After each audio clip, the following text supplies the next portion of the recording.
Hello good morning welcome to Edream class room. ഇന്ന് നമ്മൾ പുതിയൊരു ചാപ്റ്ററാണ് ഡിസ്കസ് ചെയ്യാൻ പോകുന്നത്. Unit 15 limited liability partnership LLP. അതായത് നമ്മൾ പാർട്ട്ണർഷിപ്പിനെ കുറിച്ച് പറഞ്ഞു. ഇനി ഇത് ലിമിറ്റഡ് ലയബിലിറ്റി പാർട്ട്ണർഷിപ്പിനെ കുറിച്ചാണ് ഈ ഒരു ചാപ്റ്റർ ഫുൾ എന്ത് ചെയ്യണത് ഡിസ്കസ് ചെയ്യണത്. ഫസ്റ്റ് വൺ നമുക്ക് അതിൻ്റെ ഇൻട്രൊഡക്ഷൻ നോക്കാം.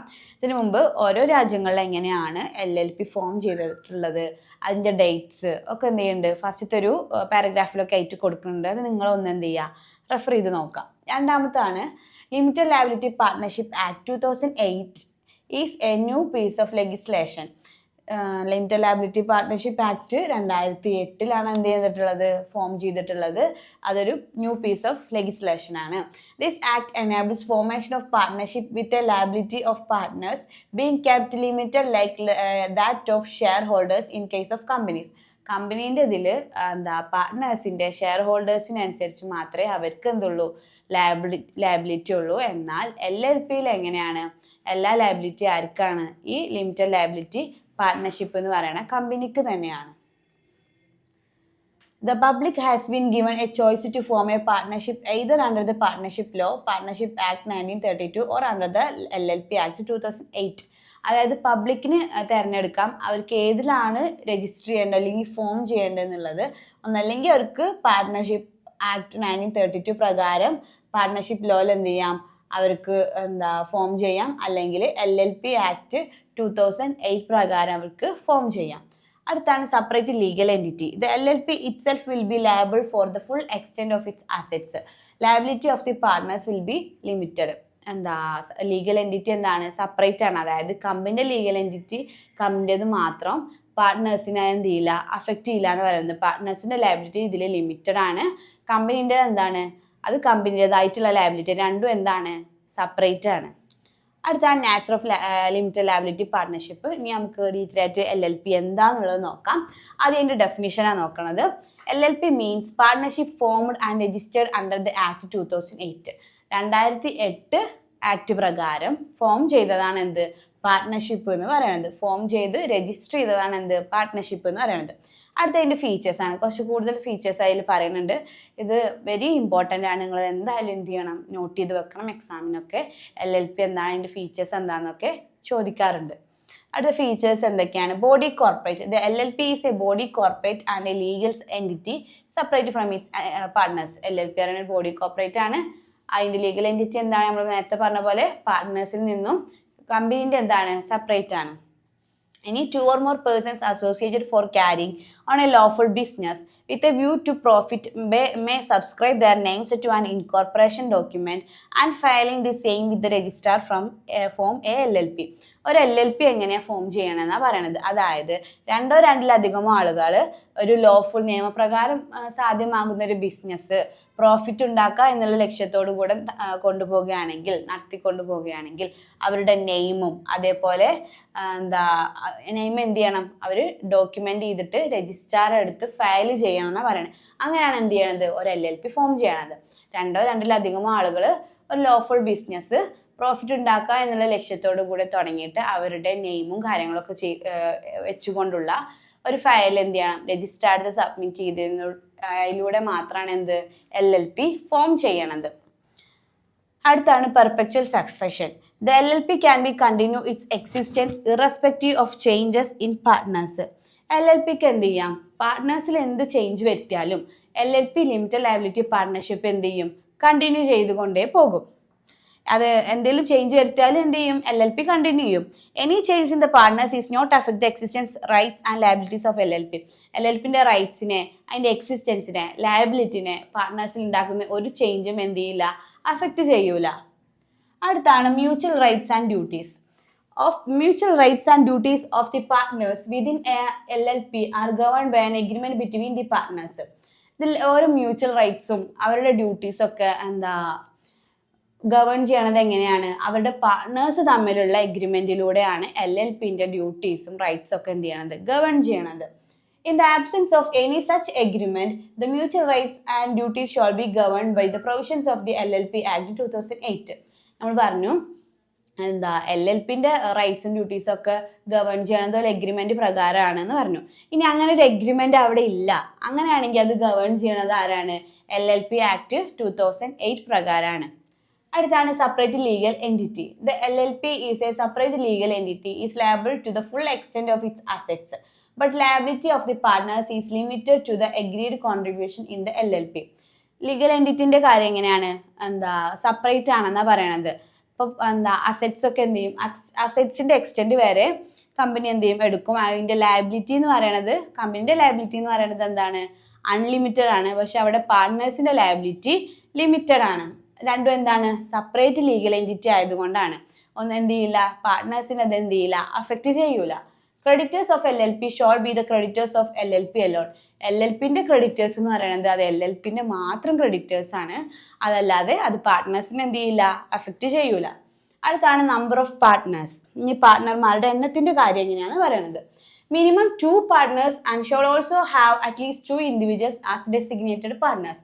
മിനിമം 2 പാർട്ട്ണർ എങ്കിലും വേണം. ഈ 2 പാർട്ട്ണർ എന്തായിരിക്കണം, അറ്റ്ലീസ്റ്റ് 2 ഇൻഡിവിജ്വൽസ്, 2 ഇൻഡിവിജ്വൽസ് എന്തായിരിക്കണം, ഡെസിഗ്നേറ്റഡ് പാർട്ട്നേഴ്സ് ആണ്. മിനിമം 2 മെമ്പേഴ്സ് ആണ്, മാക്സിമം എത്ര ആവാം. ഇപ്പോൾ 10 മെമ്പർ ഉണ്ടെന്ന് വെക്കുക, 10ൽ 2 ആൾ എന്തായാലും ഇൻഡിവിജ്വൽ ആയിട്ടുള്ള ഡെസിഗ്നേറ്റഡ് പാർട്ട്നേഴ്സ് ആവണം. അതാണ് പറയണത്. Of ഹൂം at least 1 should be resident India. അതിൽ ഒരാൾ എന്തായിരിക്കണം, ഇന്ത്യയിലെ റെസിഡന്റ് ആയിരിക്കണം. റെസിഡന്റ് എന്ന് പറഞ്ഞാൽ ആരാണ്, 182 കഴിഞ്ഞ ലാസ്റ്റ് കലണ്ടർ ഇയറിൽ 182 ഡേയ്സ് ഇന്ത്യയിൽ ഉണ്ടായിരിക്കണം ആളായിരിക്കണം. And not mandatory of Indian citizenship. Indian citizenship ആവണമെന്നില്ല, പക്ഷെ മുമ്പത്തെ കലണ്ടറിൽ അയാൾ 182 ഡേയ്സ് ഇന്ത്യയിൽ ഉണ്ടായിരിക്കണം. അങ്ങനെയുള്ള ഒരു റെസിഡന്റും വേണം.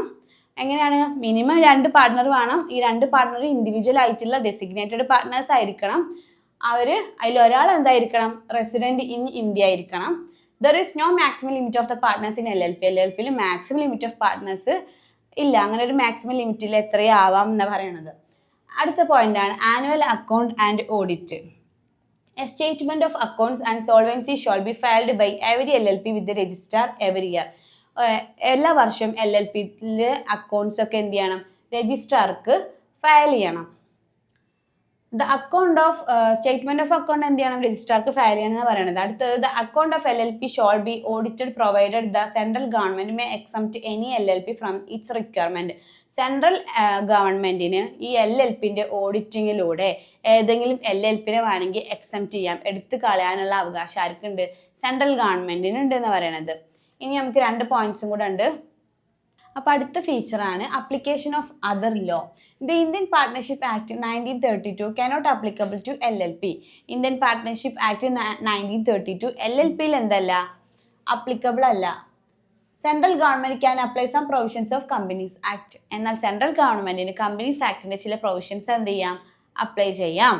അടുത്താണ് conversion. A partnership firm, private company and unlisted public company can be converted into LLP.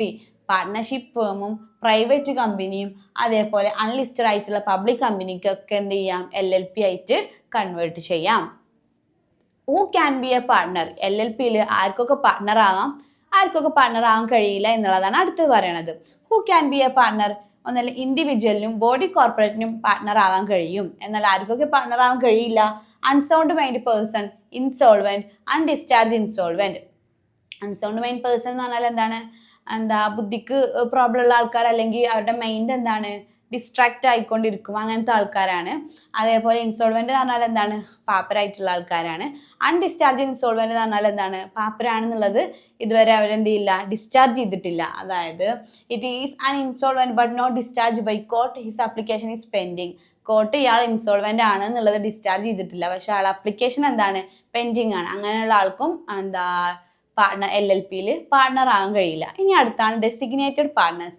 നേരത്തെ നമ്മൾ ഡെസിഗ്നേറ്റഡ് പാർട്ട്നറിനെ കുറിച്ച് പറഞ്ഞു. ഇനി ഒന്നുകൂടെ ഒരു എക്സ്പ്ലെയിൻ ചെയ്തിട്ട് പറയാൻ എന്താണ് ഡെസിഗ്നേറ്റഡ് പാർട്ട്ണർ എന്നുള്ളത്.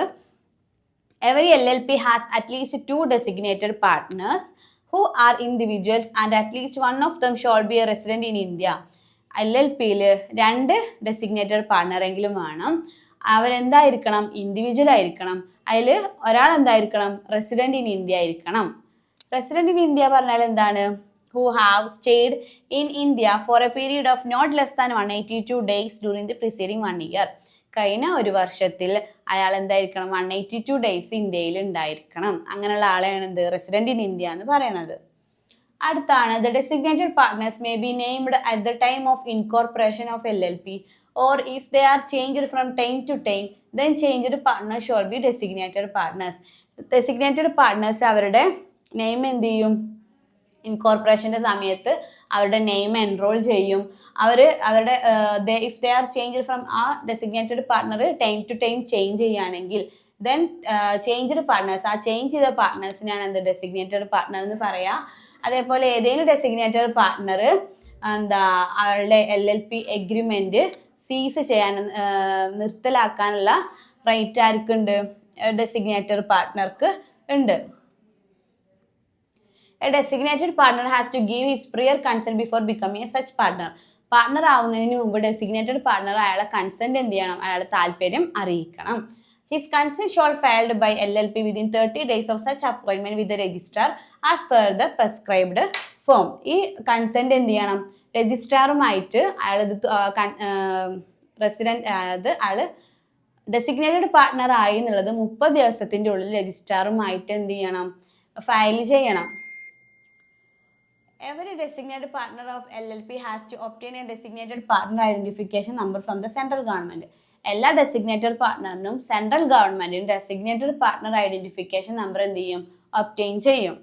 ഇപ്പൊ നമ്മൾ ഫീച്ചേഴ്സ് പറഞ്ഞു, എന്തിന്റെ LLPയുടെ ഫീച്ചേഴ്സ് പറഞ്ഞു, അതേപോലെ തന്നെ ഡെസിഗ്നേറ്റഡ് പാർട്ട്ണർ എന്താന്ന് പറഞ്ഞു. ഇനി ഇതിൽ എന്തെങ്കിലും ഡൗട്ട്സ് ഉണ്ടോ നിങ്ങൾക്ക്?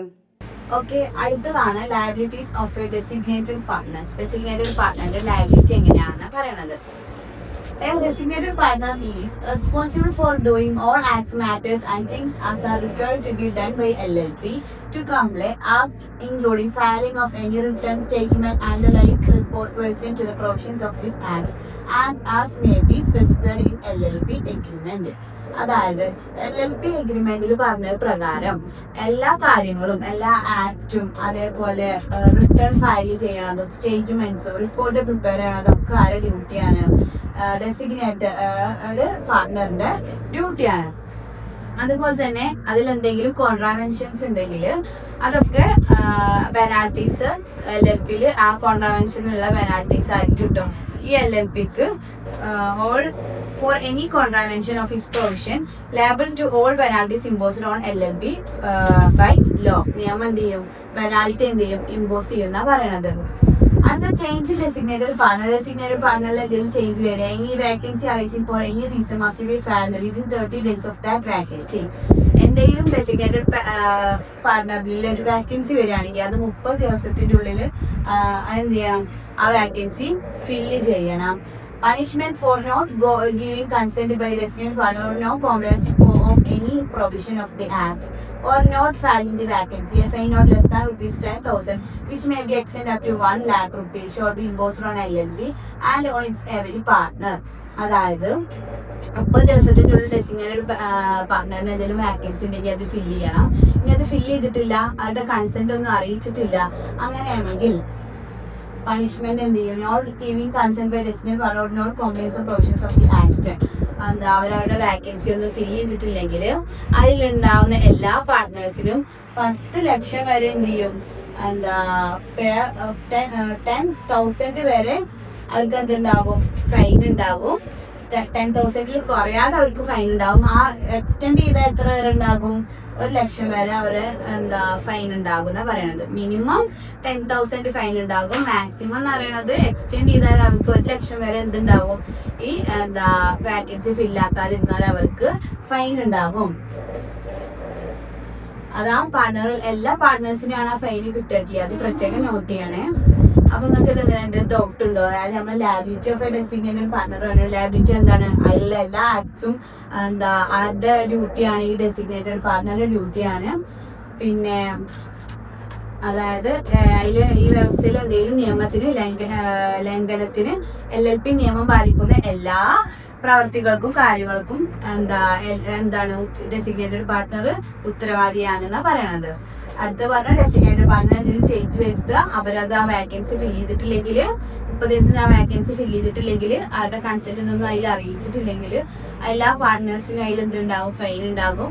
10,000 മുതൽ 1,00,000 വരെ അവർക്ക് എന്തുണ്ടാകും, ഫൈൻ ഉണ്ടാകും എന്ന് പറയുന്നത്. ഇനി അടുത്ത് നമ്മൾ ഡിസ്കസ് ചെയ്യാൻ പോകുന്നതാണ് incorporation of limited liability partnership. Okay, അടുത്ത ടോപ്പിക്കാണ് incorporation of limited liability partnership. Limited liability പാർട്ട്ണർഷിപ്പിന് എങ്ങനെ ഫോം ചെയ്യണേ, അതിൻ്റെ രജിസ്ട്രേഷൻ കാര്യങ്ങൾ അതെങ്ങനെയൊക്കെയാണെന്നുള്ളതാണ് ഇനി പറയണത്. ആദ്യത്തെ എന്താണ് ഇൻകോർപ്പറേഷൻ ഓഫ് ഡോക്യുമെൻറ്റ്. ഡോക്യുമെൻറ്റിൻ്റെ കാര്യത്തിൽ എങ്ങനെയാണ്, every LLP has to prepare incorporation document. താഴെ പറയുന്ന സ്റ്റെപ്സുകളാണ് എന്ത് ഇൻകോർപ്പറേഷൻ ഡോക്യുമെൻറ്റിൻ്റെ സ്റ്റെപ്സ്. എങ്ങനെയൊക്കെയാണ് ഒരു ഡോക്യുമെൻറ്റിൽ എന്തൊക്കെ വേണം, എന്തൊക്കെ നമ്മൾ ഫയൽ ചെയ്യേണ്ടത് എന്നുള്ളത് അതാണ് അടുത്തത് പറയണത്. എന്തൊക്കെയാണ് incorporation document shawl be in A form as may be prescribed. It shawl state name of LLP, proposed business of LLP. എന്തൊക്കെയാണ് ഇൻകോർപ്പറേഷൻ ഡോക്യുമെന്റിൽ എന്തൊക്കെ വേണം, ആ ലിമിറ്റഡ് ലയബിലിറ്റി പാർട്ട്ണർഷിപ്പിന്റെ ആ ബിസിനസിന്റെ പേര് വേണം, നമ്മൾ എന്ത് ബിസിനസ്സാണോ പ്രൊപ്പോസ് ചെയ്ത് തുടങ്ങാൻ ആഗ്രഹിക്കുന്നത് ആ ബിസിനസിന്റെ പേര് വേണം. അതേപോലെ അഡ്രസ് ഓഫ് രജിസ്റ്റേർഡ് ഓഫീസ്, LLPയുടെ രജിസ്റ്റേർഡ് ഓഫീസിന്റെ അഡ്രസ്സ് വേണം. അതേപോലെ name and address of each person who are to be the partners of LLP on incorporation. ഇത് ഇൻകോർപ്പറേറ്റ് തുടങ്ങുന്ന സമയത്ത് LLPയിലുള്ള എല്ലാ പാർട്ട്നേഴ്സിന്റെ പേരും അവരുടെ അഡ്രസ്സും വേണം.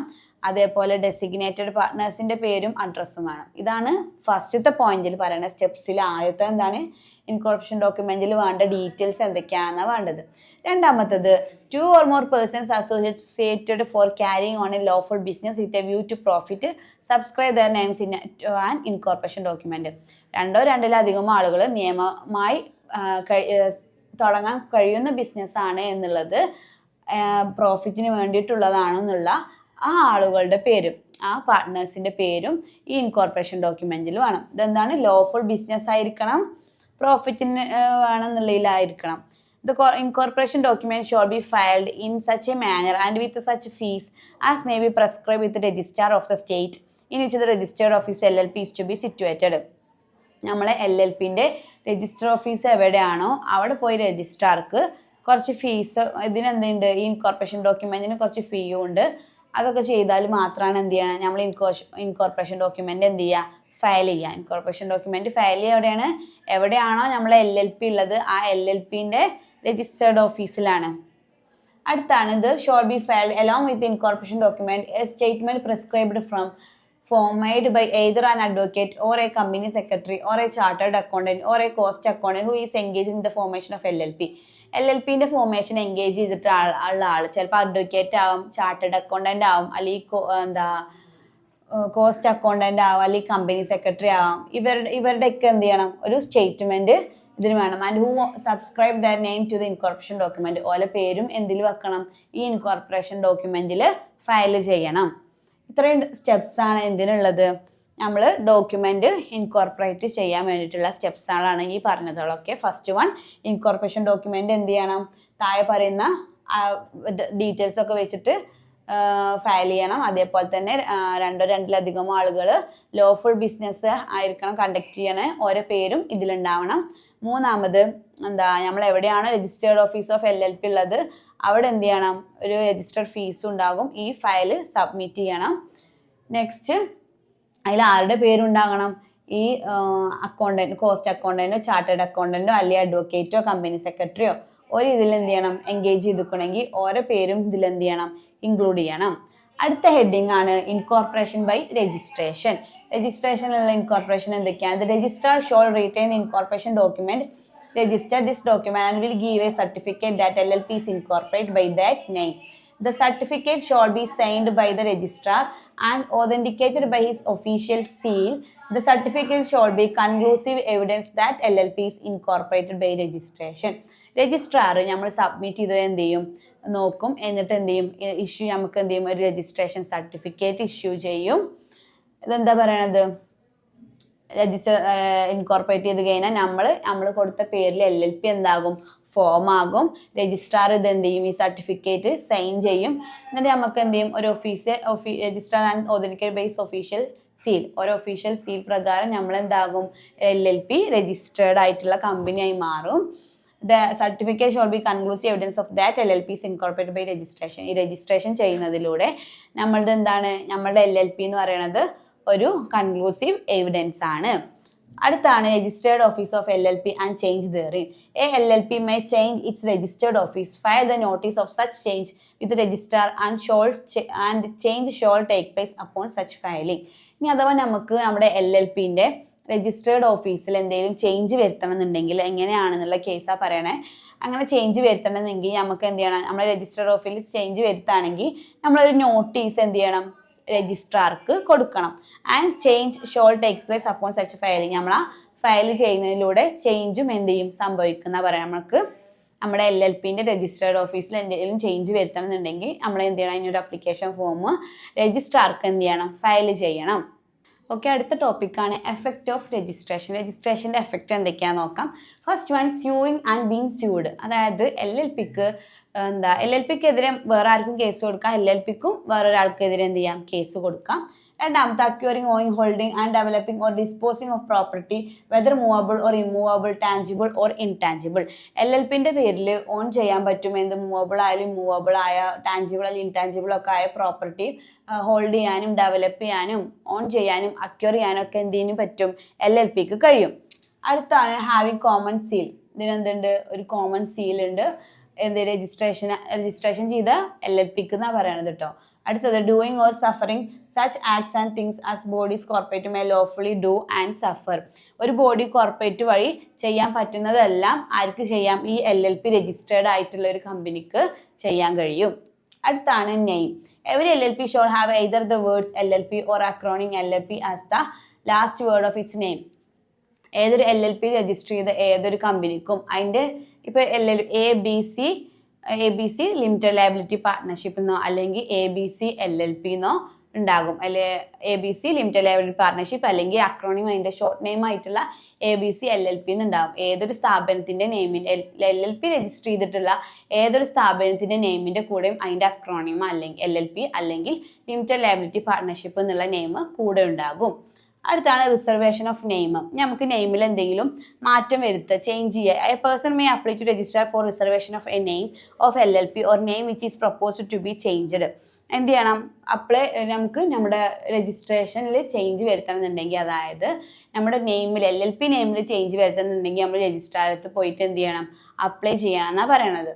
അടുത്തതാണ് ചേഞ്ച് ഓഫ് നെയിം. ഇനി ചേഞ്ചിൽ മാറ്റം വന്നാൽ എങ്ങനെയെന്നാണ്. The central government may direct to change the name if it is identical or resembles and has been already registered. Already register ചെയ്തിട്ടുള്ള ഒരു കമ്പനീൻ്റെ പേര് സെയിം ആണെന്ന് സെൻട്രൽ ഗവൺമെൻറ് കണ്ടെത്തുകയാണെങ്കിൽ നമ്മൾ എന്ത് ചെയ്യണം, ചേഞ്ച് ചെയ്യണം എന്നാണ് പറയണത്. LLP may be fined ₹10,000 which may extend to the ₹5 lakh if name is not changed. നമ്മൾ ആ പേര് മാറ്റിയിട്ടില്ലെങ്കിൽ 10,000 വരെ പിഴ ഉണ്ടാകും. അത് അല്ലെങ്കിൽ കൂടുതലായാലും എത്ര, 5 ലക്ഷം വരെ പിഴ നൽകേണ്ടി വരും. അതായത് എന്താ പറയണത്, ഒരേപോലത്തെ LLP രജിസ്ട്രേഷന് മറ്റു കമ്പനിക്ക് പറ്റും. ഇപ്പോൾ ABC LLP ആണെങ്കിൽ വേറൊരു കമ്പനി ഇതേപോലെ ABC LLP എന്നുള്ളത് എന്ത് ചെയ്യാൻ പറ്റില്ല, തുടങ്ങാൻ പറ്റില്ല. ഇനി അഥവാ അങ്ങനെ തുടങ്ങിക്കഴിഞ്ഞത് സെൻട്രൽ ഗവൺമെൻറ് കണ്ടെത്താൽ, സെൻട്രൽ ഗവൺമെൻറ് അത് ഐഡൻറ്റിക്കൽ ആണെന്ന് ചെയ്താൽ എന്ത് ചെയ്യും, ചേഞ്ച് ചെയ്യാൻ വേണ്ടി ആവശ്യപ്പെടും. അപ്പോൾ എന്ത് ചെയ്യണം, അത് ചേഞ്ച് ചെയ്യേണ്ടി വരും. സെയിം LLP ഒരിക്കലും ഉണ്ടാകാൻ പാടില്ല. ഓക്കെ, അടുത്തതാണ് പാർട്ട്നേഴ്സും അവരുടെ റിലേഷനെ കുറിച്ചാണ് ഇനി പറയാൻ ടോപ്പിക്. ആദ്യം എന്താണെന്ന് നോക്കാം, eligibility. On incorporation of LLP, the persons who subscribe their names to the incorporation document shall be partners and any other person may become partner by and according to the LLP agreement. എങ്ങനെ ഒരു LLPയിൽ, ഒരു limited liability പാർട്ട്ണർഷിപ്പിൽ അവർക്കൊരു partner ആയിട്ടുള്ള eligibility, അവർക്ക് എങ്ങനെ ഒരു partner ആകാം, എങ്ങനെയാണ്, ഒന്നല്ലെങ്കിൽ എന്താണ്, എഗ്രിമെൻ്റ് വഴിയാണെന്ത് അവരതിൽ പാർട്ട്ണർ ആവണം. ഇൻകോർപ്പറേഷൻ്റെ സമയത്ത് ആരുടെയൊക്കെ പേരാണോ ആ എഗ്രിമെൻറ്റിലുള്ളത് അവർക്ക് എന്താകാം, ഈ LLP ലിമിറ്റഡ് ലയബിലിറ്റി പാർട്ട്ണർഷിപ്പിൽ പാർട്ട്ണറാകാം. റിലേഷൻഷിപ്പിനെ കുറിച്ച് എന്താ പറയണത്, the mutual rights and duties of partners are governed by LLP agreement between them and LLP. അവിടെ മ്യൂച്വൽ റൈറ്റ്സും ഡ്യൂട്ടീസും ഒക്കെ പാർട്ട്ണറിൻ്റെ ഗവേൺ ചെയ്യണത് എങ്ങനെയാണ്, LLP എഗ്രിമെൻറ്റ് വഴിയാണ്. The agreement and any changes if any made therein shall be filed with the registrar. ഈ എഗ്രിമെൻറ്റിൽ എന്തെങ്കിലും മാറ്റം വന്നാൽ അത് നമ്മൾ എന്ത് ചെയ്യണം, രജിസ്ട്രാറുടെ അടുത്ത് ചെന്നിട്ട് ഫയൽ ചെയ്യണം. അടുത്താണ്, any agreement between partners before incorporation may impose obligations on LLP provided such agreement is ratified after incorporation of LLP. ഇനി പാർട്ട്നേഴ്സ് തമ്മിലുള്ള LLPയിൽ പാർട്ട്നേഴ്സ് തമ്മിലുള്ള എഗ്രിമെൻറ്റിൽ ഇൻകോർപ്പറേഷൻ്റെ സമയത്ത് എന്തെങ്കിലും മാറ്റങ്ങൾ ഉണ്ടെങ്കിൽ ബിഫോർ ഇൻകോർപ്പറേഷൻ സമയത്ത് അവരുടെ ഒബ്ലിഗേഷനിൽ എന്ത് ചെയ്യുക, ബാധ്യത എന്ത് ചെയ്യുക, അവർക്ക് ചുമത്തുക. എങ്ങനെ? Such agreement is ratified after incorporation of LLPയുടെ ഇൻകോർപ്പറേഷൻ്റെ സമയത്ത് മാത്രമാണ് എന്ത് ചെയ്യുക, അവർക്കെതിരെയുള്ള ബാധ്യതകൾ എന്ത് ചെയ്യുക, ചുമത്താൻ പറ്റുക. അടുത്തതാണ് if no agreement is made the mutual rights and duties shall be determined by provision set out in first schedule of the act. ഇന്നൊരു എഗ്രിമെൻറ്റ് അവിടെ ഉണ്ടായിട്ടില്ലെങ്കിൽ ഈ പ്രൊവിഷൻസ് ഒക്കെ ഷെഡ്യൂൾ 1 ആക്ട് പ്രകാരമാണ് എന്ത് ചെയ്യുക, സെറ്റ് ചെയ്യാന്ന് ഡിറ്റർമൈൻ ചെയ്യാന്നാണ് പറയണത്. അവരുടെ മ്യൂച്വൽ റൈറ്റ്സ് ആൻഡ് ഡ്യൂട്ടീസ് അങ്ങനെ ഒരു എഗ്രിമെൻ്റ് ഒന്നും ഇല്ലെങ്കിൽ അവരുടെ mutual rights and duties schedule 1 പ്രകാരമുള്ള ആക്ട് പ്രകാരമാണ് എന്ത് ചെയ്യുക, ഡിറ്റർമൈൻ ചെയ്യുക. അടുത്താണ് സിസേഷൻ ഓഫ് പാർട്ട്ണർഷിപ്പ് ഇൻട്രസ്റ്റ്. അതായത് പാർട്ട്നേഴ്സിൻ്റെ താല്പര്യത്തെ എന്ത് ചെയ്യുക, പാർട്ട്നേഴ്സ് ഇൻട്രസ്റ്റിനെ അവസാനിപ്പിക്കുക. അതെങ്ങനെയാണ്? A person may cease to be a partner of LLP in accordance with an agreement with other partners or by giving notice in writing not less than 30 days to other partner. എങ്ങനെ ഒരു പാർട്ട്ണർക്ക് LLP എഗ്രിമെൻറ്റിൽ നിന്നും അവസാനിപ്പിച്ച് പിന്മാറിപ്പോകാം? എങ്ങനെയാണ്? ഒന്നല്ലെങ്കിൽ agreement വഴി, അല്ലെങ്കിൽ by giving 30 ദിവസത്തിൻ്റെ ഉള്ളിൽ എന്ത് ചെയ്യണം, നോട്ടീസ് മറ്റു പാർട്ട്ണർക്ക് കൊടുക്കുന്നതിലൂടെ അല്ലെങ്കിൽ ഒരു എഗ്രിമെൻറ്റിലൂടെയാണ് എന്ത് ചെയ്യുക, ഒരു പാർട്ട്ണർക്ക് പാർട്ട്ണർഷിപ്പ് LLPയിൽ അവസാനിപ്പിച്ച് പോകാൻ കഴിയുക. അടുത്താണ് a person shall cease to be a partner of LLP. എങ്ങനെയൊക്കെ ഏതൊക്കെ വഴിയിലൂടെയാണ് അയാൾക്ക് സീസ് ചെയ്യുക, പാർട്ട്ണറായിട്ട് അവസാനിപ്പിച്ച് പോകാനുള്ള വഴികളാണ്. ഫസ്റ്റ് വൺ എന്താണ്? One is death or dissolution of LLPയിൽ അയാളുടെ മരണ കാരണവത്താൽ അയാൾക്ക് എന്ത് ചെയ്യാം, അതിൽ നിന്ന് പിന്മാറിപ്പോകുക. അതേപോലെ തന്നെ if he's declared as unsound mind by court ആൾ അൺസൗണ്ട് മൈൻഡാണ്, ബുദ്ധിക്ക് പ്രശ്നമുള്ള ആൾ, അല്ലെങ്കിൽ ഇടയ്ക്കിടയ്ക്ക് മൈൻഡ് കട്ടാകുന്ന ആളാണെന്നുള്ളത് കോടതി വിധി എഴുതുകയാണെങ്കിൽ അയാൾക്ക് എന്ത് ചെയ്യാം, പാർട്ട്ണർഷിപ്പിൽ നിന്ന് സീസ് ചെയ്ത് പുറത്തു പോകാം. അതേപോലെ if is declared insolvent or applied to be declared as insolvent ആണെന്ന് ഡിക്ലെയർ ചെയ്യുക, അല്ലെങ്കിൽ ഇൻസോൾവെൻ്റ് ആകും എന്ന് അപ്ലൈ ചെയ്തിട്ടുള്ള ആളാണെങ്കിൽ അയാൾക്ക് എന്ത് ചെയ്യാം, ഈ കമ്പനി അവസാനിപ്പിച്ച് പോകാം. അടുത്താണ് registration of changes in partners. ഇനി പാർട്ട്നേഴ്സിൻ്റെ രജിസ്ട്രേഷനിൽ എന്തെങ്കിലും മാറ്റം വന്നിട്ടുണ്ടെങ്കിൽ എങ്ങനെയായിരിക്കും? Any change in name or address of partners the LLP shall file a notice within 30 days to the registrar. അവരുടെ പേരിൽ, അഡ്രസ്സിൽ എന്തെങ്കിലും, പാർട്ട്നേഴ്സിൻ്റെ പേരിൽ, അഡ്രസ്സിൽ എന്തെങ്കിലും മാറ്റം വന്നിട്ടുണ്ടെങ്കിൽ 30 ദിവസത്തിൻ്റെ ഉള്ളിൽ എന്ത് ചെയ്യണം, അവരത് രജിസ്ട്രാറുടെ അടുത്ത് ഫയൽ ചെയ്യണം. The partner shall inform change within 15 days of such change to LLPയിൽ എന്ത് ചെയ്യണം, ഇങ്ങനെ എന്തെങ്കിലും ചേഞ്ച് ഉണ്ടെങ്കിൽ 15 ദിവസത്തിൻ്റെ ഉള്ളിൽ എന്ത് ചെയ്യണം, പാർട്ട്നേഴ്സിൽ ഇൻഫോം ചെയ്യണം. Notice should be in prescribed form signed by designated partner. The incoming notice എന്തായിരിക്കണം, ഒരു പ്രെസ്ക്രൈബ്ഡ് ഫോമിലായിരിക്കണം. അത് ഡെസിഗ്നേറ്റഡ് പാർട്ട്ണർ എന്ത് ചെയ്യണം, സൈൻ ചെയ്യണം. അതേപോലെ തന്നെ ഇതിൽ incoming partner sign his return, വരുന്ന പാർട്ട്ണർ എന്ത് ചെയ്യണം, അയാളുടെ റിട്ടേൺ കൺസെൻറ്റ്, അയാൾക്ക് ഇതിന് താല്പര്യമുണ്ട് എന്നുള്ളൊരു റിട്ടേൺ കൺസെൻറ്റിൽ എന്ത് ചെയ്യണം, സൈൻ ചെയ്യണം. ഇപ്പോൾ നമ്മൾ എന്തൊക്കെ പറഞ്ഞത്, പാർട്ട്നേഴ്സ് ആൻഡ് ദെയർ റിലേഷനിൽ കുറച്ച് പോയിന്റ്സ് പറഞ്ഞു. ഒന്ന് എലിജിബിലിറ്റി, ആർക്കൊക്കെ എലിജിബിൾ ആവാം, അതായത് കമ്പനി ഇൻകോർപ്പറേഷൻ്റെ സമയത്ത് അതിൽ സൈൻ ചെയ്ത ആൾക്കാർക്കും LLPയിൽ എന്ത് ചെയ്യാം, ഫോം ചെയ്യാം. അതേപോലത്തെ റിലേഷൻഷിപ്പ് നമ്മൾ പറഞ്ഞു. പിന്നെ പാർട്ട്ണർഷിപ്പിൽ നിന്നും അവസാനിപ്പിച്ച് പോകൽ എങ്ങനെയെന്നുള്ളത് പറഞ്ഞു. പിന്നെ രജിസ്ട്രേഷൻ ചേഞ്ച് പാർട്ട്നേഴ്സ് രജിസ്ട്രേഷനിൽ എന്തെങ്കിലും മാറ്റം വന്നാലുള്ള കാര്യങ്ങളെക്കുറിച്ച് നമ്മൾ പറഞ്ഞു. ഇനി അടുത്തതുള്ളതാണെന്ത്, ഓക്കെ, അടുത്തത് ഡിഫറൻസ് ആണ് ഈ ചാപ്റ്ററിൽ പറയണത്. ഇനിയുള്ള 2 ടോപ്പിക്കും ഡിഫറൻസിനെ കുറിച്ച് പറയണം. ആദ്യത്തത് LLPയും അതേപോലെ തന്നെ പാർട്ട്ണർഷിപ്പും തമ്മിലുള്ള difference between limited liability partnership and partnership. നമുക്കിത് എന്താ നോക്കാം. ഇതിന് ശേഷം പറയുന്ന LLPയും കമ്പനിയും തമ്മിലുള്ള ഡിഫറൻസ് ആയിരിക്കും. ഇത് രണ്ടും എന്താണ്, ഇത് രണ്ടിലേതിൽ ഒന്ന് എന്ത് ചെയ്യും, എക്സാമിന് മിക്കതും ചോദിക്കാറുണ്ട്. ആദ്യം നമുക്കിത് എന്താ നോക്കാം. LLPയും പാർട്ട്ണർഷിപ്പും തമ്മിലുള്ള ഡിഫറൻസ് ആണ്. First one, regulatory act. ഇതിനെ രണ്ടും എങ്ങനെയാണ് റെഗുലേറ്റ് ചെയ്യണത്, എങ്ങനെയാണ് ഗവേൺ ചെയ്യണത്, ഏതൊക്കെ ആക്ട് പ്രകാരമാണ് ചെയ്യണത്, അതാണ് ഫസ്റ്റ് വൺ. ലിമിറ്റഡ് ലയബിലിറ്റി പാർട്ട്ണർഷിപ്പിനെ ഗവേൺ ചെയ്യണത് ലിമിറ്റഡ് ലയബിലിറ്റി പാർട്ട്ണർഷിപ്പ് ആക്ട് 2008 പ്രകാരമാണ്. എന്നാൽ പാർട്ട്ണർഷിപ്പിനെ ഗവേൺ ചെയ്യണത് പാർട്ട്ണർഷിപ്പ് ആക്ട് 1932 പ്രകാരമാണ്.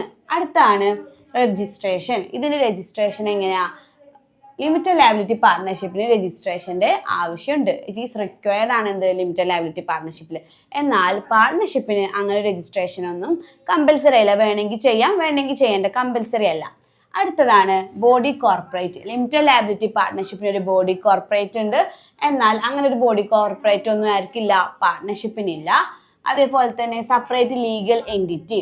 It has separate legal entity from its partners. പാർട്ട്നേഴ്സിൻ്റെ ഇടയിൽ നിന്നും ഈ കമ്പനി LLPക്കായിട്ട് ഒരു സെപ്പറേറ്റ് ലീഗൽ എൻറ്റിറ്റി ഉണ്ട്. അങ്ങനെ ഒരു സെപ്പറേറ്റ് ലീഗൽ എൻറ്റിറ്റി ഒന്നും എന്തിലില്ല? പാർട്ട്ണർഷിപ്പിൽ പാർട്ട്നേഴ്സിന് ഇല്ല. അടുത്താണ് perpetual succession. It has perpetual succession. LLPക്ക് എന്താണ്? LLPത്തെ പാർട്ട്ണർ ഡിസോൾവ്, അതായത് പാർട്ട്ണർ ഡെത്തോ ഇൻസോൾവൻസി ഒക്കെ കാരണം ആയ LLP എന്ത് ചെയ്യില്ല? ക്ലോസ് ചെയ്യൂല. അതാണ് ഇറ്റ് ഹാസ് പെർപെച്വൽ സക്സഷൻ. അതിന് പെർപെച്വൽ സക്സഷൻ ഉണ്ട്. എന്നാൽ പാർട്ട്ണർഷിപ്പിൽ എങ്ങനെയാണ്? It do not have perpetual succession. അതായത് പാർട്ട്ണർ ഡെത്തോ ഇൻസോൾവൻസിയോ എന്തെങ്കിലുമൊക്കെ കാരണത്താൽ അതെന്നെ എന്ത് ചെയ്യും? ആ പാർട്ട്ണർഷിപ്പിനെ എന്ത് ചെയ്യും? ക്ലോസ് ആവും. എന്നാൽ LLP എന്താവില്ല? ക്ലോസ് ആവില്ല. അടുത്തതാണ് ലയബിലിറ്റി ഓഫ് പാർട്ട്നേഴ്സ്. പാർട്ട്നേഴ്സിന്റെ ലയബിലിറ്റി, അവരുടെ കടബാധ്യത എങ്ങനെയാണ്? LLPയിൽ പാർട്ട്ണർ is limited to his agreed contribution. LLPയിൽ എങ്ങനെയാണ്? പാർട്ട്ണർ അയാളുടെ എഗ്രീഡ് കോൺട്രിബ്യൂഷൻ, അയാൾ എത്ര ഷെയർ ആണോ കൊടുക്കാന്ന് പറയണം അതിനനുസരിച്ച് മാത്രമേ അയാൾ എന്തുള്ളൂ? ലയബിൾ ഉള്ളൂ. എന്നാൽ പാർട്ട്ണർഷിപ്പിലാണെങ്കിലോ അൺലിമിറ്റഡ് ലയബിലിറ്റി പാർട്ട്നേഴ്സ്. പാർട്ട്നേഴ്സ് എന്താണ്? അൺലിമിറ്റഡ് ലയബിലിറ്റി, എത്ര വേണമെങ്കിലും അവരുടെ ലയബിലിറ്റി ആകാം. അടുത്തതാണ് mutual rights and duties. No partner is liable for the independent acts of other partners. LLPയിൽ എങ്ങനെയാണ്? ഒരു പാർട്ട്ണറും മറ്റൊരു പാർട്ട്ണറിന്റെ പ്രവൃത്തി മൂലത്തിനുള്ള ലയബിലിറ്റി ഒന്നും ആർക്കില്ല? ഒരു പാർട്ട്ണർക്ക് ഇല്ല. ആളുടെ ആക്ടിന് മാത്രമേ എന്തുള്ളൂ? ലയബിൾ ആവുള്ളൂ. ആളെന്താണ്? ഇൻഡിപെൻഡന്റ് ആണെന്നാണ് പറയണത്. Partner are subject to agreement between the firm and the partners. മറ്റേതിൽ എങ്ങനെയാണ്? എഗ്രിമെന്റിൽ പ്രകാരമാണ് എന്ത്? അതിലുള്ള റൈറ്റ്സും ഡ്യൂട്ടീസും ഒക്കെ. ഫേമും പാർട്ട്ണറും തമ്മിലുള്ള എഗ്രിമെന്റ് പ്രകാരമാണ് പാർട്ട്നേഴ്സിന്റെ റൈറ്റ്സും ഡ്യൂട്ടീസും. അടുത്തതാണ് നമ്പർ ഓഫ് പാർട്ട്നേഴ്സ്. എങ്ങനെയാണ്? LLPയിൽ no upper limit of number of partners. LLPയിൽ ഒരു മാക്സിമം നമ്പർ ഇല്ല, എത്ര വേണമെങ്കിലും ആകാം. നോ ലിമിറ്റ് എന്നാണ് പറയുന്നത്. നമ്പർ ഓഫ് പാർട്ട്നേഴ്സിന്റെ കാര്യത്തിൽ LLP ലിമിറ്റഡ് ലയബിലിറ്റി പാർട്ട്ണർഷിപ്പിൽ നോ ലിമിറ്റ് എന്നാണ് പറയണത്. എന്നാൽ പാർട്ട്ണർഷിപ്പ് വരികയാണെങ്കിൽ maximum number of partners cannot exceed 50. അതായത് 50 കൂടാൻ പറ്റില്ല. എന്തിലാണെങ്കിൽ? പാർട്ട്ണർഷിപ്പിൽ മാക്സിമം നമ്പർ ഓഫ് പേഴ്സൺസ് എന്ന് പറയുന്നത് എത്രയാണ്? 50 ആണ്. 50 കൂടാൻ പറ്റില്ല. എന്നാൽ LLPയിൽ അതെങ്ങനെയാണ്? മാക്സിമം നമ്പർ ഓഫ് ലിമിറ്റ് ഇല്ല, എത്ര വേണമെങ്കിലും ആവാം. അപ്പം നമ്മൾ ഡിസ്കസ് ചെയ്ത് എന്താണ്? LLPയും പാർട്ട്ണർഷിപ്പും തമ്മിലുള്ള ഡിഫറൻസ് ആണ്. എന്തൊക്കെയാണ്? രജിസ്ട്രേഷന്റെ കാര്യത്തിൽ എങ്ങനെയാണ് ഇത് ഗവേൺ ചെയ്യണത്? LLP ആക്ട് 2008 പ്രകാരമാണ്. പാർട്ട്ണർഷിപ്പ് ആക്ട് 1932 പ്രകാരമാണ്. ഇതൊരു രജിസ്ട്രേഷന് LLPക്ക് രജിസ്ട്രേഷന്റെ ആവശ്യമുണ്ട്. എന്നാൽ പാർട്ട്ണർഷിപ്പിന് അത് കമ്പൽസറി അല്ല. വേണമെങ്കിൽ രജിസ്റ്റർ ചെയ്യാം, വേണമെങ്കിൽ വേണ്ട. അടുത്തത് ബോഡി കോർപ്പറേറ്റ് ആണെങ്കിൽ LLP എന്ന് പറയുന്നത് നമ്മൾ പറഞ്ഞു ഇറ്റ്സ് എ ബോഡി കോർപ്പറേറ്റ്. എന്നാൽ പാർട്ട്ണർഷിപ്പ് എന്തൊരു ബോഡി കോർപ്പറേറ്റ് അല്ല. അതേപോലെ ലീഗൽ എൻറ്റിറ്റി എന്നതിൻ്റെ കാര്യം എങ്ങനെയാണ്? ലിമിറ്റഡ് ലയബിലിറ്റി പാർട്ട്ണർഷിപ്പ് ഒരു സെപ്പറേറ്റ് ലീഗൽ എൻറ്റിറ്റി ഉണ്ട്. അങ്ങനെ ഒരു സെപ്പറേറ്റ് ലീഗൽ എൻറ്റിറ്റി ഒന്നും പാർട്ട്ണർഷിപ്പിലില്ല. അതേപോലെ തന്നെ LLPയിൽ പെർപെച്വൽ സക്സഷൻ ഉണ്ട്. Do not have perpetual succession in partnership. അതേപോലെ പാർട്ട്ണർഷിപ്പിന് അതിൻ്റെ ലയബിലിറ്റി എന്ന് പറയുന്നത് ഒരു അഗ്രീഡ് കോൺട്രിബ്യൂഷൻ അനുസരിച്ചാണ്. എന്നാൽ അൺലിമിറ്റഡ് ലയബിലിറ്റി ആണ് എന്ത്? പാർട്ട്ണർഷിപ്പിലുള്ള പാർട്ട്നേഴ്സിന്. പിന്നെ മ്യൂച്വൽ റൈറ്റ്സ് ആൻഡ് ഡ്യൂട്ടീസ് എന്ന് പറയുന്നത് no partner is liable for the independent acts of other മറ്റു പാർട്ട്ണറിന്റെ ആക്ടിന് വേറൊരു പാർട്ട്ണർ എന്തല്ല? ലയബിൾ അല്ല എന്നാണ് പറയണത്. അതേപോലെ ഇതിൽ റൈറ്റ്സ് ആൻഡ് ഡ്യൂട്ടീസ് ഒക്കെ ഡിറ്റർമൈൻ ചെയ്യുന്നത് പാർട്ട്ണറും ഫേമും തമ്മിലുള്ള എഗ്രിമെന്റ് പ്രകാരമാണ്. അതേപോലെ നമ്പർ ഓഫ് പാർട്ട്നേഴ്സ് എന്ന് പറയുന്നത് ഒരു അപ്പർ ലിമിറ്റ് മാക്സിമം നമ്പർ ഒന്നും എന്തിനില്ല, LLPക്ക് ഇല്ല, എത്ര വേണമെങ്കിലും ആവാം. എന്നാൽ പാർട്ട്ണർഷിപ്പിൽ മാക്സിമം നമ്പർ എന്ന് പറയുന്നത് എത്രയാണ്? 50 ആണ്. ഓക്കെ, അടുത്തൊരു ഡിഫറൻസ് ആണ് ലിമിറ്റഡ് ലയബിലിറ്റി പാർട്ട്ണർഷിപ്പും അതേപോലെ കമ്പനിയും തമ്മിലുള്ള ഡിഫറൻസ്. അതെന്തൊക്കെയാണ് നമുക്ക് നോക്കാം. റെഗുലേറ്ററി ആക്ട് പ്രകാരം എങ്ങനെയാണ് ലിമിറ്റഡ് ലയബിലിറ്റി പാർട്ട്ണർഷിപ്പിനെ റെഗുലേറ്റ് ചെയ്യണത്? ആരാണ്? ലിമിറ്റഡ് ലയബിലിറ്റി പാർട്ട്ണർഷിപ്പ് ആക്ട് 2008 ആണ് എന്ത്? LLPയെ റെഗുലേറ്റ് ചെയ്യണത്. എന്നാൽ കമ്പനിയിലാണെങ്കിലോ കമ്പനി റെഗുലേറ്റ് ചെയ്യണത് കമ്പനീസ് ആക്ട് 2013 ആണ്. അടുത്തത് മിനിമം നെയിം. എങ്ങനെയാണ് നെയിമിന്റെ കാര്യത്തിൽ? Name of LLP and with LLP. അതായത് ലിമിറ്റഡ് ലയബിലിറ്റി പാർട്ട്ണർഷിപ്പിന് നെയിം കൊടുക്കുമ്പോൾ നമ്മൾ എന്തെങ്കിലും ഒരു കമ്പനിയുടെ പേര് കൊടുക്കുമ്പോൾ ആ കമ്പനിയുടെ പേരിന്റെ കൂടെ എന്ത് വേണം? ഒന്നല്ലെങ്കിൽ ലിമിറ്റഡ് ലയബിലിറ്റി പാർട്ട്ണർഷിപ്പ് എന്ന് ഫുൾ ആയിട്ട് വേണം, അല്ലെങ്കിൽ അതിന്റെ അക്രോണിം ആയിട്ടുള്ള LLP എന്ന് വേണം. അതായത് ABC ലിമിറ്റഡ് ലയബിലിറ്റി പാർട്ട്ണർഷിപ്പ് എന്നോ അല്ലെങ്കിൽ ABC LLP എന്നോ വേണം. ആ പേരിൻ്റെ കൂടെ എന്ത് വേണം? ഈ LLP എന്ന് വേണം. അങ്ങനെ ഒന്നും എന്തില്ല. കമ്പനിയിലാണെങ്കിൽ എങ്ങനെയാണ്? അതിൻ്റെ കൂടെ ലിമിറ്റഡ് എന്നാണ് വരിക. ലിമിറ്റഡ് ഓർ പ്രൈവറ്റ് ലിമിറ്റഡ് എന്നാണ് കമ്പനീൻ്റെ നെയിമിൻ്റെ കൂടെ ഉണ്ടാവുക. ABC limited or ABC private limited അങ്ങനെ ആയിരിക്കും. അടുത്തത് minimum and maximum number of members. Limited liability പാർട്ട്ണർഷിപ്പിലെ മിനിമം നമ്പർ എത്രയാണ്? 2 ആണ്. പക്ഷെ അവിടെ എന്തില്ല? മാക്സിമം നമ്പർ ഇല്ല. നോ മാക്സിമം ലിമിറ്റ് ആണ്. ആ കമ്പനിയിലാണെങ്കിലോ മിനിമം എന്ന് പറയുന്നത് എത്രയാണ്? 2 ആണ്. അടുത്തത് ഗവേണൻസ് സ്ട്രക്ചർ എങ്ങനെയാണ്? The internal governance structure of LLPs governed by contract agreement between the partners. Partners തമ്മിലുള്ള കോൺട്രാക്ട് എഗ്രിമെന്റ് പ്രകാരമാണ് LLPയിൽ അതിൻ്റെ ഗവൺമെന്റ് സ്ട്രക്ചർ എന്ത് ചെയ്യണത്? അതിൻ്റെ ഇന്റേണൽ ഗവേണൻസ് സ്ട്രക്ചർ ഗവേൺ ചെയ്യണത് എങ്ങനെയാണ്? കോൺട്രാക്ട് എഗ്രിമെന്റ് ബിറ്റ്വീൻ പാർട്ട്നേഴ്സ് തമ്മിലുള്ള കോൺട്രാക്ട് എഗ്രിമെന്റ് പ്രകാരമാണ് അതിൻ്റെ ഗവേണൻസ് സ്ട്രക്ചർ എന്ത് ചെയ്യണത്? ഗവേൺ ചെയ്യണത്. എന്നാൽ അത് കമ്പനിയിലാണെങ്കിലോ the internal structure of governance is regulated by സ്റ്റാറ്റ്യൂട്ടാണ് എന്ത് ചെയ്യണത്? അതിൻ്റെ ഗവേൺ ചെയ്യുന്നതിന് മുമ്പ് നമ്മൾ മിസ്സായ ഒരു കാര്യമുണ്ട്. കമ്പനിയിൽ മിനിമം നമ്പർ എന്ന് പറയുന്നത് 2 ആണ്. പക്ഷെ ഇത് പ്രൈവറ്റ് കമ്പനിയിലാണെങ്കിൽ അതിൻ്റെ മാക്സിമം നമ്പർ എത്രയാണ്? 200-ൽ കൂടാൻ പറ്റില്ലായിരുന്നു. മറ്റേതിലാണെങ്കിൽ എങ്ങനെയാണ്? മാക്സിമം ലിമിറ്റ് ഇല്ല, എത്രയും ആകാം. എന്നാൽ കമ്പനീൻ്റെ മാക്സിമം ലിമിറ്റ് പ്രൈവറ്റ് കമ്പനി ആണെങ്കിൽ 200-ൽ കൂടാൻ പറ്റില്ല. അടുത്ത കാര്യമാണ് മാനേജ്മെന്റ് കാര്യം എങ്ങനെയാണ്? ലിമിറ്റഡ് ലയബിലിറ്റി പാർട്ട്ണർഷിപ്പിൽ the business of the company managed by the partners including the designated partners authorised agreement. എന്താ പാർട്ട്നേഴ്സിൽ എഗ്രിമെന്റിൽ പറയുന്ന പ്രകാരമാണ് എന്ത് മാനേജ് ചെയ്യണത്? എങ്ങനെയാണ് മാനേജ് ചെയ്യണത്? പാർട്ട്നേഴ്സാണ്. അതേപോലെ തന്നെ ഡെസിഗ്നേറ്റഡ് പാർട്ട്ണറിനും എഗ്രിമെന്റിൽ പറഞ്ഞ പ്രകാരം എന്ത് ചെയ്യാം? അയാൾക്കും എന്ത് ചെയ്യാം? കമ്പനി മാനേജ് ചെയ്യാം. LLP ലിമിറ്റഡ് ലയബിലിറ്റി പാർട്ട്ണർഷിപ്പ് എന്ത് ചെയ്യാം? പാർട്ട്നേഴ്സിന് മാനേജ് ചെയ്യാം. അതേപോലെ എഗ്രിമെന്റ് പറഞ്ഞ പ്രകാരം ഡെസിഗ്നേറ്റഡ് പാർട്ട്ണറിന് എന്ത് ചെയ്യാം? മാനേജ് ചെയ്യാം. അടുത്ത കമ്പനിയുടെ കാര്യത്തിൽ എങ്ങനെയാണ്? Affairs of the company are managed by the board of directors elected by the shareholders elect ചെയ്ത ബോർഡ് ഓഫ് ഡയറക്ടേഴ്സ് ആണ് കമ്പനിയിൽ എന്താകുക? കമ്പനി മാനേജ് ചെയ്യാം. അടുത്താണ് minimum number of directors or designated partners. എന്താ LLPയിൽ മിനിമം നമ്പർ എന്ന് പറയുന്നത് എത്രയാണ്? ഡെസിഗ്നേറ്റഡ് പാർട്ട്നേഴ്സ് ആയിട്ട് മിനിമം എത്ര വേണം? 2 വേണം. എന്നാൽ കമ്പനിയിൽ അത് പ്രൈവറ്റ് കമ്പനി ആണെങ്കിൽ 2 ഡയറക്ടേഴ്സും അതേപോലെ പബ്ലിക് കമ്പനി ആണെങ്കിൽ 3 ഡയറക്ടേഴ്സുമാണ് മിനിമം എന്ന് പറയുന്നത്. അടുത്തതാണ് മീറ്റിംഗ്. LLPയിൽ എങ്ങനെയാണ്? Annual general meeting of partner is not mandatory. Limited liability പാർട്ട്ണർഷിപ്പിൽ ആനുവൽ ജനറൽ മീറ്റിംഗ് എന്താണ്? മാൻഡറ്ററി അല്ല, നോട്ട് മാൻഡറ്ററി എന്ന് പറയുന്നത്. അതായത് അത്ര ആവശ്യമുള്ളതല്ല. എന്നാൽ കമ്പനിയിൽ എന്ന് പറയുന്നത് എന്താണ്? ആനുവൽ ജനറൽ മീറ്റിംഗ് കമ്പൽസറി ആണ്, നിർബന്ധമാണ്. എന്ത് കമ്പനിയിൽ പറയണത് നിർബന്ധമാണെന്നാണ്. അപ്പോൾ ഓക്കെ, നമ്മളിപ്പോൾ എന്തൊക്കെ ഡിഫറൻസ് പറഞ്ഞു? ഇതിനെ റെഗുലേറ്റ് ചെയ്യണത് LLP റെഗുലേറ്റ് ചെയ്യണത് ലിമിറ്റഡ് ലയബിലിറ്റി പാർട്ട്ണർഷിപ്പ് ആക്ട് 2008 പ്രകാരമാണ്. കമ്പനിയിൽ അത് കമ്പനീസ് ആക്ട് 2013 പ്രകാരമാണ്. നെയിം എന്ന് പറയുന്നത് ഏതൊരു കമ്പനീൻ്റെ കൂടെ അവരുടെ ലിമിറ്റഡ് ലയബിലിറ്റി പാർട്ട്ണർഷിപ്പ് എന്നോ അല്ലെങ്കിൽ അതിൻ്റെ ഷോർട്ട് നെയിം ആയിട്ടുള്ള അക്രോണിം ആയിട്ടുള്ള LLP എന്നോ കൂടെ വേണം. അതേപോലെ അത് കമ്പനിയിലാണെങ്കിൽ എങ്ങനെയാണ്? പ്രൈവറ്റ് ലിമിറ്റഡ് അല്ലെങ്കിൽ ലിമിറ്റഡ് എന്ന് വേണം. ഇനി അടുത്തതിൻ്റെ നമ്പർ ഓഫ് മെമ്പേഴ്സിൻ്റെ കാര്യമാണ്. മിനിമം 2 വേണം, മാക്സിമം ലിമിറ്റ് ഇല്ല. എന്നാൽ കമ്പനിക്ക് വരുമ്പോൾ എങ്ങനെയാണ്? മിനിമം 2ഉം പ്രൈവറ്റ് കമ്പനി ആണെങ്കിൽ മാക്സിമം എന്ന് പറയുന്നത് 200 ആണ്. എന്നാൽ ഗവേണൻസ് സ്ട്രക്ചർ ആണെങ്കിലോ അത് ഗവേണൻസ് സ്ട്രക്ചർ ഓഫ് LLP എന്ന് പറയുന്നത് കോൺട്രാക്ട് എഗ്രിമെന്റ് ഓഫ് പാർട്ട്നേഴ്സ് തമ്മിലുള്ളതാണ്. അതേപോലെ കമ്പനിയിലാണെങ്കിലോ ഇന്റേണൽ സ്ട്രക്ചർ ഓഫ് ഗവേണൻസ് എന്ന് പറയുന്നത് അതുപോലെ സ്റ്റാറ്റ്യൂട്ട് റെഗുലേറ്റ് ചെയ്യുന്നതിനനുസരിച്ചാണ്.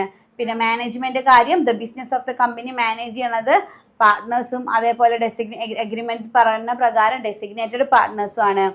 പിന്നെ affairs of the company are managed by the board of directors elected by the shareholders elect ചെയ്ത board of directors ആണ് കമ്പനിയുടെ അഫയേഴ്സ് എന്ത് ചെയ്യണത്? മാനേജ് ചെയ്യണത്. അതേപോലെ ഡയറക്ടേഴ്സിന് ഡെസിഗ്നേറ്റഡ് പാർട്ട്നേഴ്സിന് നമ്പർ എന്ന് പറയുന്നത് മിനിമം 2 ആണ്. LLPയിൽ ഡെസിഗ്നേറ്റഡ് പാർട്ട്ണർ. അത് കമ്പനിക്ക് വരികയാണെങ്കിൽ പ്രൈവറ്റ് കമ്പനിയിൽ 2ഉം പബ്ലിക് കമ്പനിയിൽ 3ഉം ആണ് ഡയറക്ടേഴ്സ്. അതേപോലെ മീറ്റിംഗ് ആണെങ്കിൽ LLPയിൽ അങ്ങനെ ഒരു മീറ്റിങ്ങിൻ്റെ ആവശ്യമില്ല, നോട്ട് മാൻഡറ്ററി ആണ്. എന്നാൽ കമ്പനിക്ക് വരികയാണെങ്കിൽ ആനുവൽ ജനറൽ മീറ്റിംഗ് എന്താണ്? കമ്പൽസറി ആണ്. അപ്പോൾ നമ്മൾ 2 ഡിഫറൻസാണ് പറഞ്ഞത്. ഒന്ന് LLPയും പാർട്ട്ണർഷിപ്പ് ലിമിറ്റഡ് ലയബിലിറ്റി പാർട്ട്ണർഷിപ്പും തമ്മിലുള്ള ഡിഫറൻസ് പറഞ്ഞു. പിന്നെ ലിമിറ്റഡ് ലയബിലിറ്റി പാർട്ട്ണർഷിപ്പും അതേപോലെ തന്നെ കമ്പനി തമ്മിലുള്ള ഡിഫറൻസ് പറഞ്ഞു. അപ്പോൾ നമ്മുടെ ഈ ചാപ്റ്റർ അതേപോലെ തന്നെ ഈ ബ്ലോക്കും ഇതോടുകൂടി അവസാനിക്കുകയാണ്. നമുക്ക് എന്തെങ്കിലും ഡൗട്ട്സ് ഉണ്ടെങ്കിൽ ലൈവ് സെക്ഷനിൽ എന്ത് ചെയ്യാം? നമുക്ക് ഡിസ്കസ് ചെയ്യാം. ഓക്കെ അല്ലേ?